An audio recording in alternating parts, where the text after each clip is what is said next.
Hola, mi nombre es Elena Gómez y en el siguiente objeto de aprendizaje vamos a realizar una serie de cálculos básicos sobre estática de fluidos.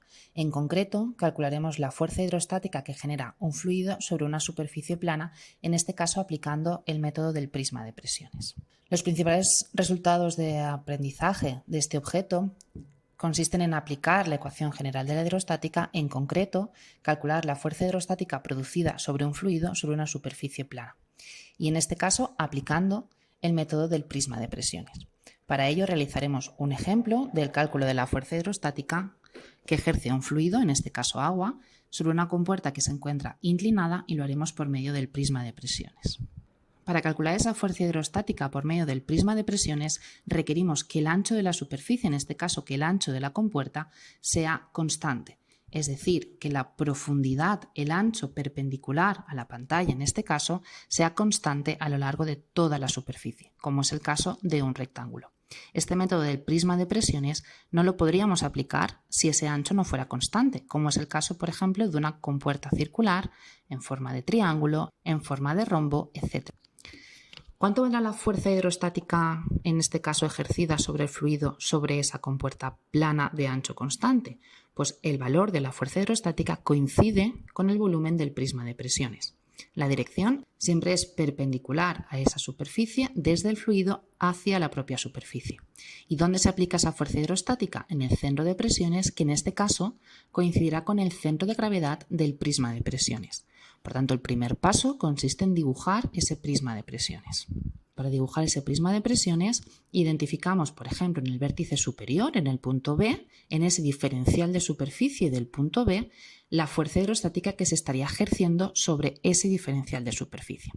La fuerza sobre ese punto B será proporcional a la presión en ese punto B. ¿Cuánto vale la presión en ese punto B? El peso específico del fluido, en este caso es agua, por la altura desde la lámina libre hasta el punto B donde estamos calculando la presión. En este caso sería gamma, el peso específico del fluido, por la altura h, es decir, desde la lámina libre hasta el punto B donde estamos calculando esa presión. Si nos vamos al vértice inferior, en este caso al punto A, la fuerza ejercida sobre ese diferencial de superficie en el punto A será correspondiente a la presión que se ejerce sobre ese punto A. En este caso, la presión en este punto A valdrá el peso específico del fluido por toda esta distancia de aquí, es decir, desde la lámina libre en vertical hasta el punto A. ¿Cuánto vale esa altura h sub A? Pues tenemos la altura hasta llegar al punto B más la altura desde B hasta A, que se corresponde en este caso por L multiplicado por el seno del ángulo que forma la propia compuerta con respecto a la horizontal. Si unimos ambas fuerzas, ambas diferenciales de fuerza, es decir, dibujamos ese prisma de presiones, lo que tenemos es un prisma como el que vemos a continuación. Por tanto, para calcular el valor de la fuerza hidrostática debemos determinar el volumen de ese prisma que acabamos de determinar, donde la fuerza hidrostática estará aplicada en el centro de gravedad de ese prisma, es decir, en el centro de presiones, siempre perpendicular a la superficie y tendrá un valor correspondiente al propio volumen del prisma. Vamos a calcular el volumen de este prisma. Lo vamos a poner en horizontal para que se vea mejor y vemos cómo se trata de un trapecio que tiene una altura L con una base correspondiente a la presión en A, es decir, gamma por h más L seno del ángulo, que sería la presión que tendríamos en el punto A, y un lado superior, más pequeño, en el punto B, que se correspondería con la presión en ese punto B, es decir, gamma por h. ¿Cuánto vale el volumen de ese trapecio? Pues podemos descomponer el trapecio en dos superficies más conocidas, teniendo en cuenta que cuando hablamos de volumen estamos hablando de tres direcciones, tres superficies. Por tanto, tendremos que tener en cuenta el área multiplicado siempre por la profundidad, que es constante, por eso podemos aplicar el prisma de presiones de esa superficie, en este caso B. Por tanto, el volumen de ese trapecio, de ese prisma de presiones, se corresponderá con el volumen correspondiente a un rectángulo más el volumen correspondiente a un triángulo. Vamos a calcular ambos volúmenes por separado. El volumen del rectángulo será la base de ese rectángulo, gamma por h, por la altura del rectángulo, en este caso L, la longitud total de la compuerta, y como hablamos de tres dimensiones, por B, la profundidad de esa compuerta, el ancho de esa compuerta. En el caso del volumen del triángulo estamos hablando de la base, gamma por L seno del ángulo, por la altura L partido por 2, que sería el área del triángulo, y de nuevo por la profundidad B de esa compuerta, por el ancho. Si lo calculamos numéricamente, teniendo en cuenta que la longitud de la compuerta son 3 metros y el ancho es 1,5, en el caso del rectángulo estaríamos hablando de una base de gamma por 1,5, teniendo en cuenta que 1,5 era la altura desde la lámina libre hasta el punto B, por la longitud total de la compuerta, la altura del rectángulo, que sería 3 metros, y por la profundidad, el ancho B de la compuerta, que son 1,5 metros.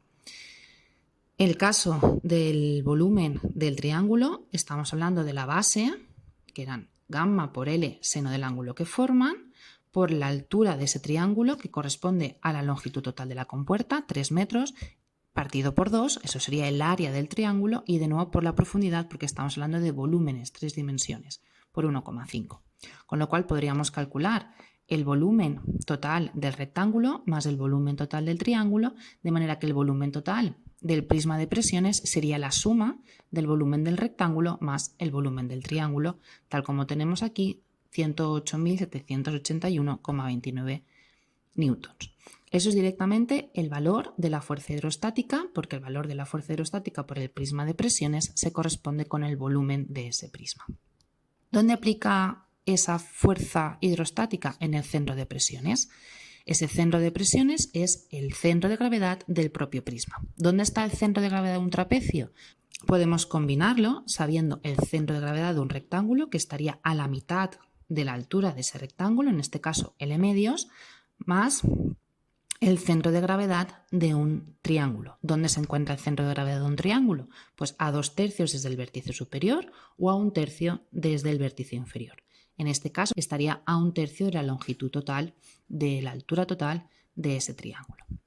Teniendo en cuenta que el volumen del prisma por el centro de gravedad del prisma es igual al volumen del rectángulo por el centro de gravedad del rectángulo, más porque estamos sumando ambas superficies, el volumen del triángulo por el centro de gravedad del triángulo, podemos calcular el centro de gravedad del prisma combinando ambas superficies. Si lo vemos numéricamente, el centro de gravedad de ese prisma se encuentra a 1,304 metros medidos desde A, teniendo en cuenta que el centro de gravedad del rectángulo se encuentra a la mitad de la longitud, es decir, a 1,5 metros, y el centro de gravedad del triángulo se encuentra a 1/3, porque lo estamos midiendo desde A, de la altura total del triángulo, es decir, a 3 partido por 3, 1 metro.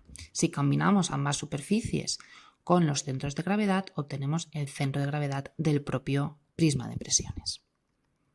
¿Qué consecuencias tiene esa fuerza que está ejerciendo el fluido sobre esa superficie? Pues en el caso de que pudiera estar articulado en el punto A, generaría un momento, un par de giro, que trataría de abrir esa compuerta, en este caso en sentido horario, aplicado sobre el punto A. ¿Cómo podemos calcular ese momento, ese par de giro ejercido en ese punto A? Pues siempre calcularemos ese momento como el valor de la fuerza por la distancia desde donde está aplicada esa fuerza, en este caso el centro de presiones, con respecto al punto donde puede girar. Si lo hacemos de nuevo de forma descompuesta, tendríamos que el momento generado en ese rectángulo se correspondería con el volumen del rectángulo por la distancia desde donde está aplicada la fuerza correspondiente al rectángulo, es decir, a L medios, al punto A.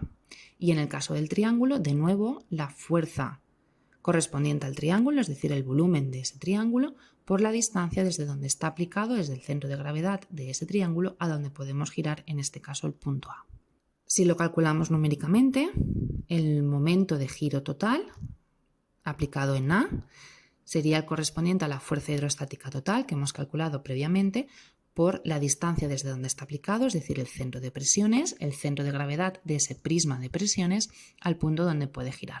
En este caso 1,304 metros, que tiene que coincidir, por tanto, con la fuerza correspondiente al rectángulo por la distancia desde donde está aplicada la fuerza en el rectángulo, el centro de gravedad del rectángulo, al punto A, más la fuerza correspondiente al triángulo por la distancia, es decir, el centro de gravedad de ese triángulo, al punto A, que sería donde puede girar. Por tanto, a lo largo de este objeto de aprendizaje hemos aplicado la ecuación general de la hidrostática, en concreto para calcular la fuerza hidrostática producida por un fluido sobre una superficie plana, aplicando, en este caso concreto, el método del prisma de presiones.